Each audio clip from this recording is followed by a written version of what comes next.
Well, for many, many years now, I've been ticking off the ever-increasing sources of radiation to which humans are subjected. And they are so numerous and being added to all the time. It was very clear to me that there is an agenda here of subjecting humanity to more and more radiation. It's a long story and there are many, many elements to why, but the fact that they're doing it is becoming obvious. And so when the explosions at Fukushima happened in Japan, from my perspective, having looked at this over a number of years, it was just too much of a gift to this cabal, given the scale, the stunning scale of radiation that not only was released immediately, but has gone on being released ever since. And, you know, there's reports recently out of Europe of finding these high levels of radiation, and it's like, where's it coming from? Well, there's a very good chance of where it's coming from, because Fukushima has been pouring this stuff out incessantly, day after day after day.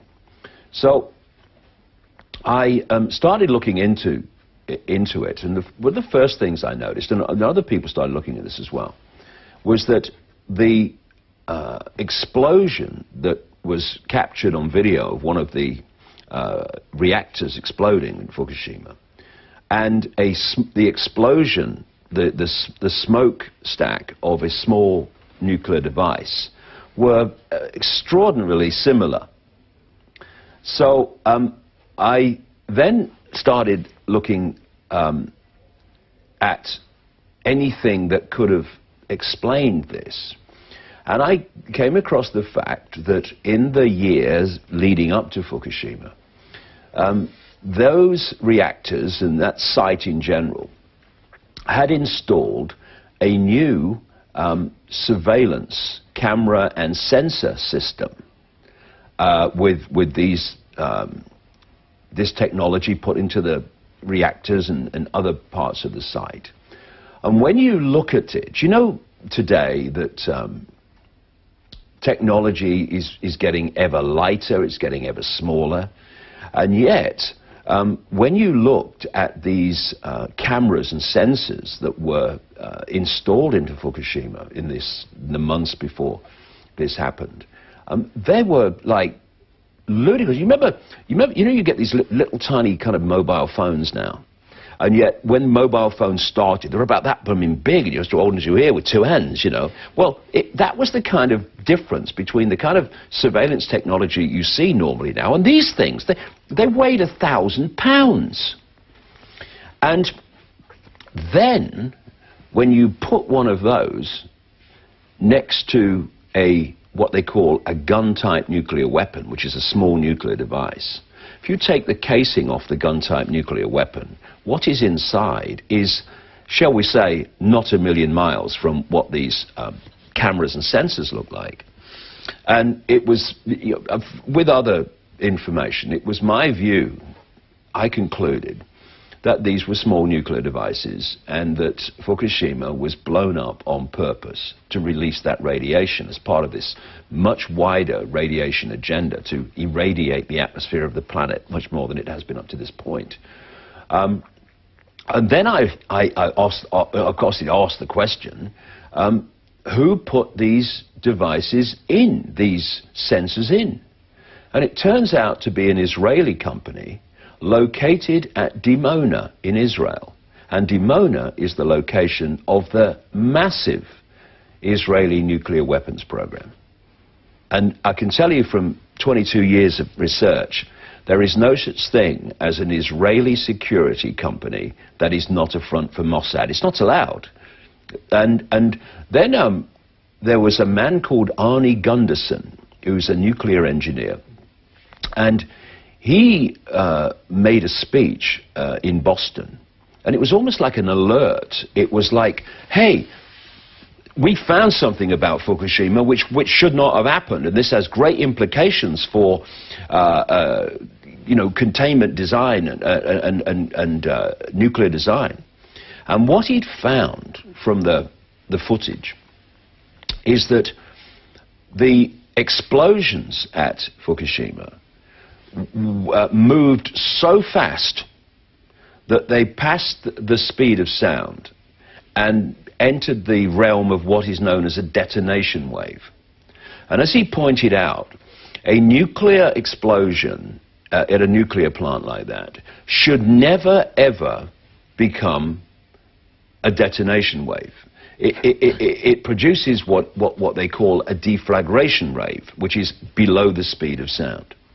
And his alert was, hey, we had no idea this was possible. He says, I've talked to a bunch of chemists and we can't work out how it is possible for a nuclear explosion at a plant like that to cause a detonation wave.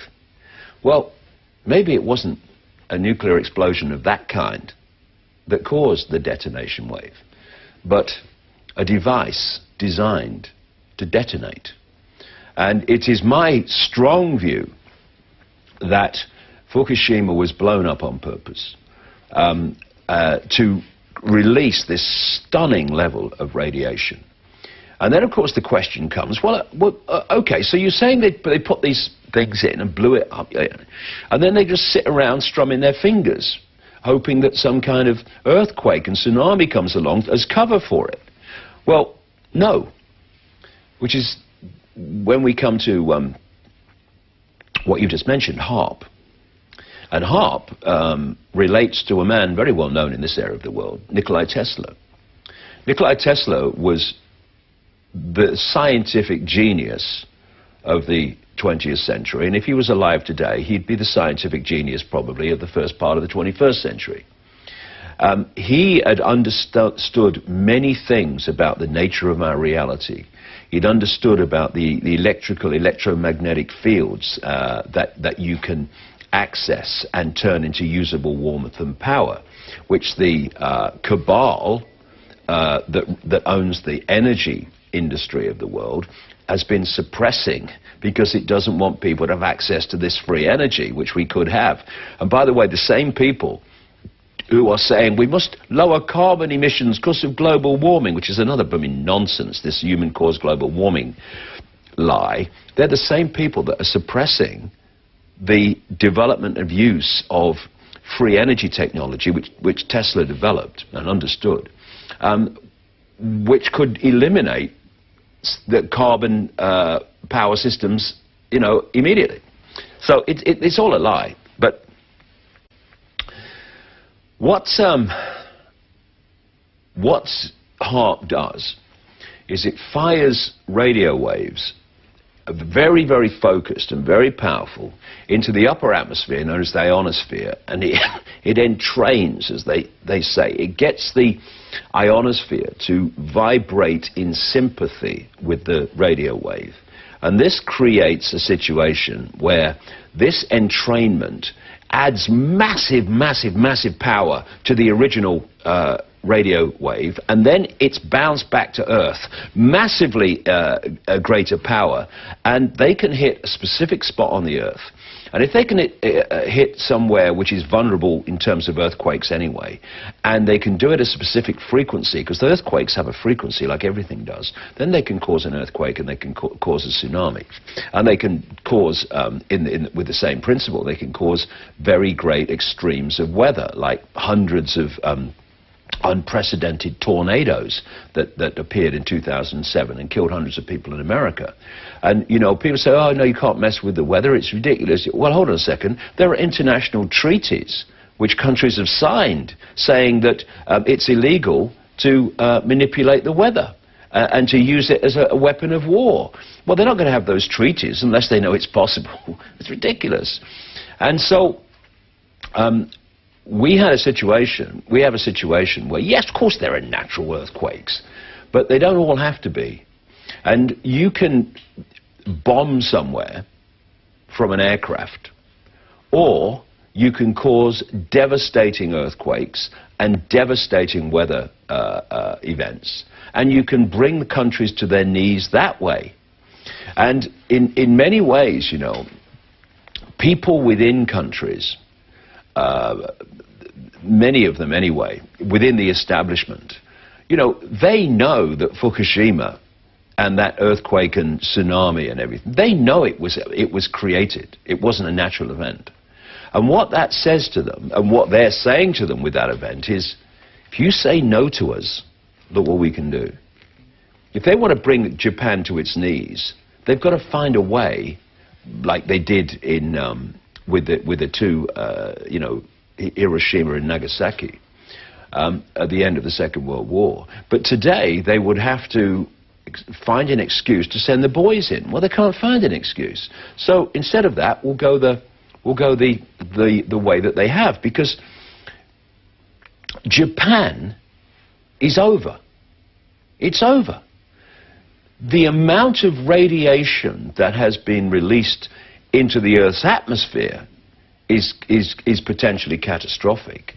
The amount that's been released in the immediate area around Japan and the wider Japan is unthinkably catastrophic. And we you know, I mean, people are already starting to go down with the effects of it, and we've seen nothing yet. This was a, you know, you have these James Bond movies, written by a British intelligence agent, by the way, where you have the guy on the island with the fantastic technology, or the guy with the satellite in the sky that can, you know, cause devastation on Earth. And he holds the world to ransom on the basis of, I won't use it only if you do this. Blackmail. Well, this is what's happening in the real world because of this technology that they have.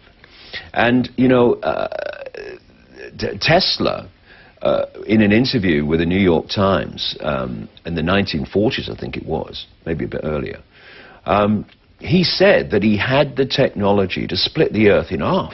Then he was producing lightning around his home in New York. The neighbors were calling the police. He was causing kind of mini earthquakes, getting the Earth to shake because of the technology he had, and thousands of windows were breaking before he could switch it off.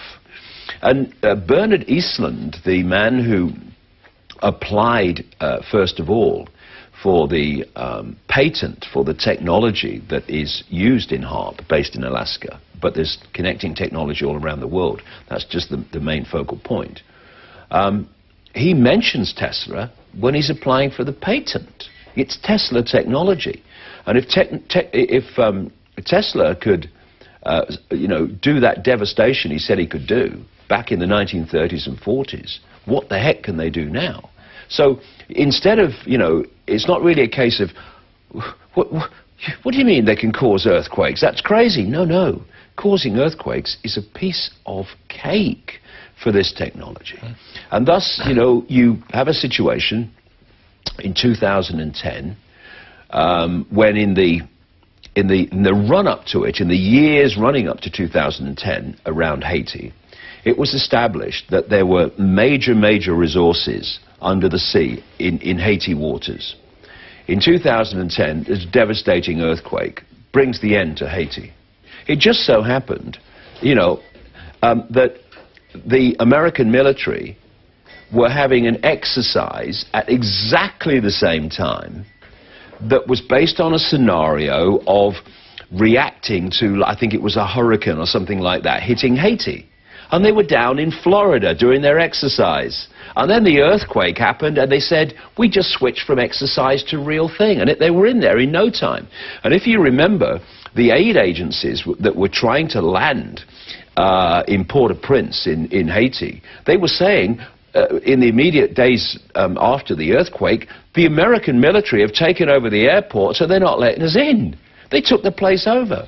And then along came Clinton and Boy Bush as the people that were going to front up the Haiti Reconstruction Fund, and then they disappeared, and Haiti, virtually nothing's been done, because the idea was to destroy Haiti, take it over, because then you've got the resources. And you can do that with an earthquake. You know, how are they going to justify destroying Haiti by dropping bombs on it? I mean, they're not going to do it. But you can do it through HAARP and earthquakes. And the weather wars and the geological wars are not some science fiction fantasy. They're happening now.